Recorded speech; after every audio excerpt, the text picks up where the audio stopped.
ನಮಸ್ಕಾರ ಸ್ನೇಹಿತರೆ, ಅಂಬಿ ಟೆಕ್ ಚಾನೆಲ್ಗೆ ನಿಮಗೆಲ್ಲರಿಗೂ ಸ್ವಾಗತ. ಫ್ರೆಂಡ್ಸ್, ಇವತ್ತು ನಮ್ಮ ರಾಜ್ಯ ಸರ್ಕಾರದ ಒಂದು ಭರ್ಜರಿ ಗುಡ್ ನ್ಯೂಸ್ ಆದರೆ ಬಂದಿದೆ. ಸೊ ಭರ್ಜರಿ ಗುಡ್ ನ್ಯೂಸ್ ಏನು ಅಂತ ನಿಮಗೆ ಗೃಹಲಕ್ಷ್ಮಿ ಬಗ್ಗೆನೇ ಒಂದು ಗುಡ್ ನ್ಯೂಸ್ ಬಂದಿದೆ. ಅದೇನಂತ ನಿಮಗೆ ಸಂಪೂರ್ಣವಾಗಿ ಮಾಹಿತಿನ ವಿಡಿಯೋನಲ್ಲಿ ತಿಳಿಸ್ಕೊಡ್ತೀನಿ. ಸೊ ಅದಕ್ಕೂ ಮುಂಚೆ ನೀವು ನಮ್ಮ ಚಾನಲ್ಗೆ ಸಬ್ಸ್ಕ್ರೈಬ್ ಮಾಡ್ಕೊಂಡಿಲ್ಲ ಅಂದರೆ ಮೊದಲು ನನ್ನ ಚಾನಲ್ಗೆ ಸಬ್ಸ್ಕ್ರೈಬ್ ಮಾಡ್ಕೊಳ್ಳಿ. ಯಾಕಂದರೆ ಇದೇ ರೀತಿ ನಾನು ಹೊಸ ಮಾಹಿತಿನ ಕೊಡ್ತಾ ಇರ್ತೀನಿ. ಸೊ ಡೈಲಿ ಅಪ್ಡೇಟ್ಸ್ ಕೊಡ್ತಾ ಇರ್ತೀನಿ. ಸೊ ಅದಕ್ಕೋಸ್ಕರ ಈ ಚಾನಲ್ನ ಸಬ್ಸ್ಕ್ರೈಬ್ ಮಾಡ್ಕೊಳ್ಳಿ. ಪಕ್ಕದಲ್ಲಿ ಬೆಲ್ ಐಕಾನ್ ಇರುತ್ತೆ, ಅದನ್ನು ಪ್ರೆಸ್ ಮಾಡ್ಕೊಂಡು ಆಲ್ ಮೇಲೆ ಸೆಲೆಕ್ಟ್ ಮಾಡ್ಕೊಳ್ಳಿ. ಫ್ರೆಂಡ್ಸ್ ಬನ್ನಿ ವಿಡಿಯೋನ ಸ್ಟಾರ್ಟ್ ಮಾಡೋಣ.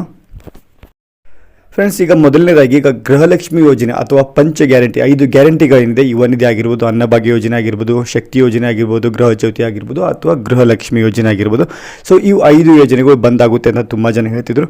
ಸೊ ನಿಮಗೆಲ್ರಿಗೂ ಗೊತ್ತಿರೋ ಹಾಗೆ ಸೊ ಇದೇ ತಿಂಗಳು ಅಕ್ಕಿ ಹಣ ಏನಿದೆ, ಅನ್ನಭಾಗ್ಯ ಯೋಜನೆಯ ಹೆಚ್ಚುವರಿ 5 kg ಅಕ್ಕಿ ಹಣ ಏನಿದೆ ಈ ತಿಂಗಳು ಎಲ್ರಿಗೂ ಬಂದಿದೆ ಫ್ರೆಂಡ್ಸ್. ಸೊ ಅದು ಏಪ್ರಿಲಲ್ಲೇ ಬರಬೇಕಾಗಿತ್ತು. ಏಪ್ರಿಲ್ ಆಯಿತು, ಮೇ ಆಯಿತು. ಸೊ 2 ತಿಂಗಳ ಹಣ ಬರಲಿಲ್ಲ. ಈಗ ಮೇ ತಿಂಗಳಲ್ಲಿ ಅಂದರೆ ಈಗ ಜೂನ್ನಲ್ಲಿ ಅದನ್ನು ಈಗ ಟ್ರಾನ್ಸ್ಫರ್ ಮಾಡಿದ್ದಾರೆ. ಸೊ ಇನ್ನೂ 2 ತಿಂಗಳ ಹಣ ಏನಿದೆ ಅದು ಪೆಂಡಿಂಗ್ ಇದೆ. ಸೊ ಅದನ್ನು ಕೂಡ ಆದಷ್ಟು ಬೇಗ ಕ್ರೆಡಿಟ್ ಮಾಡ್ತೀವಿ ಅಂತ ಹೇಳಿದ್ದಾರೆ. ಆದರೆ ಇದರಿಂದ ನಮಗೆ ಅರ್ಥ ಆಗುತ್ತೆ, ಸೊ ಯಾವುದೇ ಯೋಜನೆಗಳು ಯಾವುದೇ ಕಾರಣಕ್ಕೂ ಬಂದಾಗೋದಿಲ್ಲ. ಇದು ಯಥಾಸ್ಥಿತಿಯಲ್ಲಿ 5 ವರ್ಷವರೆಗೂ ನಡೆಯುತ್ತೆ ಅಂತ ಇದೊಂದು ಸಾಕ್ಷಿ ಅಂತಲೇ ಹೇಳ್ಬೋದು ಫ್ರೆಂಡ್ಸ್.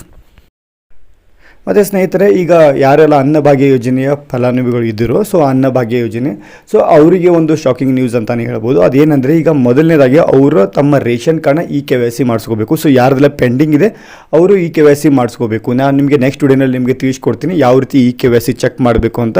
ಸೊ ನಿಮ್ಮ KYC ಇದಿಲ್ಲ ಅಂತ ಒಂದ್ಸಲ ಚೆಕ್ ಮಾಡ್ಕೋಬೇಕು. ಅಥವಾ ನಾವು ಆಲ್ರೆಡಿ ಇದ್ರ ಬಗ್ಗೆ ವಿಡಿಯೋನ ಮಾಡಿದ್ದೀನಿ, ಹೋಗಿ ನನ್ನ ಚಾನಲಲ್ಲಿ ನೀವು ಚೆಕ್ ಮಾಡ್ಕೋಬೋದು. ಬಿಲ್ಲ ಬೇಕು ಅಂದರೆ ನಿಮಗೆ ನೆಕ್ಸ್ಟ್ ವಿಡಿಯೋನಲ್ಲಿ ನಿಮಗೆ ಅದು KYC ಯಾವ ರೀತಿ ಮಾಡಬೇಕು ಅದರ ಸಂಪೂರ್ಣ ಮಾಹಿತಿನ ನಿಮಗೆ ತಿಳಿಸ್ಕೊಡ್ತೀನಿ. ಯಾವ ರೀತಿ ಚೆಕ್ ಮಾಡ್ಬೋದು, ಯಾವ ರೀತಿ ಅದನ್ನು ಮತ್ತೆ KYC ಮಾಡಿಸ್ಬೋದು ಅಂತ ನಿಮಗೆ ವಿಡಿಯೋನಲ್ಲಿ ಸಂಪೂರ್ಣ ಮಾಹಿತಿನ ನಿಮಗೆ ಮತ್ತೊಂದು ವಿಡಿಯೋನಲ್ಲಿ ಮುಖಾಂತರ ನಿಮಗೆ ಸಿಂಪಲ್ ಆಗಿ ತಿಳಿಸ್ಕೊಡೋದಕ್ಕೆ ಪ್ರಯತ್ನ ಮಾಡ್ತೀನಿ ಫ್ರೆಂಡ್ಸ್.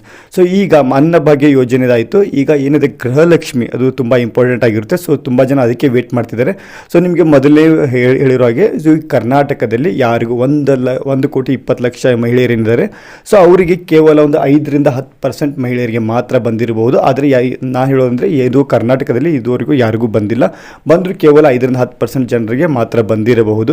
ಆದರೆ ಈಗ ಅವರು ಅದರ ಬಗ್ಗೆ ಮತ್ತೊಂದು ಏನು ಮಾಹಿತಿನ ಕೊಟ್ಟಿದ್ದಾರೆ ಅಂದರೆ, ಇದೇ ತಿಂಗಳು ಅಂತ್ಯದಲ್ಲಿ ಅಂದರೆ ಈಗ ಮುಂದಿನ ವಾರದಲ್ಲಿ ಸೊ ಏನು ಗೃಹಲಕ್ಷ್ಮಿ ಯೋಜನೆ ಅಮೌಂಟ್ 11ನೇ ಕಂತಿನ ಅಮೌಂಟ್ ಏನಿದೆ ಅದನ್ನು ಕೂಡ ಬೇಗನೆ ಟ್ರಾನ್ಸ್ಫರ್ ಮಾಡೋದಕ್ಕೆ ಈಗೆಲ್ಲ ಎಲ್ಲ ತಯಾರಿನ ಮಾಡ್ಕೊಂಡಿದ್ದಾರೆ ಫ್ರೆಂಡ್ಸ್.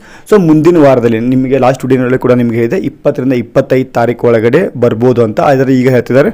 ಸೊ ಮತ್ತೊಂದು ಅಪ್ಡೇಟ್ ಏನು ಬಂದಿದೆ ಅಂದರೆ, ಈಗ 20 ತಾರೀಕು ಅಂದರೆ ಒಟ್ಟು ಈ ತಿಂಗಳ ಅಂತ್ಯದಲ್ಲಿ, ಸೊ ಈ ತಿಂಗಳು ಮುಗಿಯೋದ್ರೊಳಗಡೆ 11ನೇ ಕಂತನ ಅಕೌಂಟಿಗೆ ಟ್ರಾನ್ಸ್ಫರ್ ಮಾಡ್ತೀವಿ ಅಂತ ಕೂಡ ಈಗ ಲಕ್ಷ್ಮೀ ಹೆಬ್ಬಾಳ್ಕರ್ ಅವರು ಇದ್ರ ಬಗ್ಗೆ ಒಂದು ಮಾಹಿತಿನ ಕೊಟ್ಟಿದ್ದಾರೆ. ಸೊ ಫ್ರೆಂಡ್ಸ್, ಈ ಹೇಳಿಕೆಯಿಂದ ನಮಗೆ ಎಲ್ಲ ಅರ್ಥ ಆಗುತ್ತೆ. ಸೊ ಆದಷ್ಟು ಬೇಗ ಅನ್ನಭಾಗ್ಯ ಯೋಜನೆದು ಆಯಿತು, ಈಗ ಆಲ್ರೆಡಿ ಬಂದಿದೆ.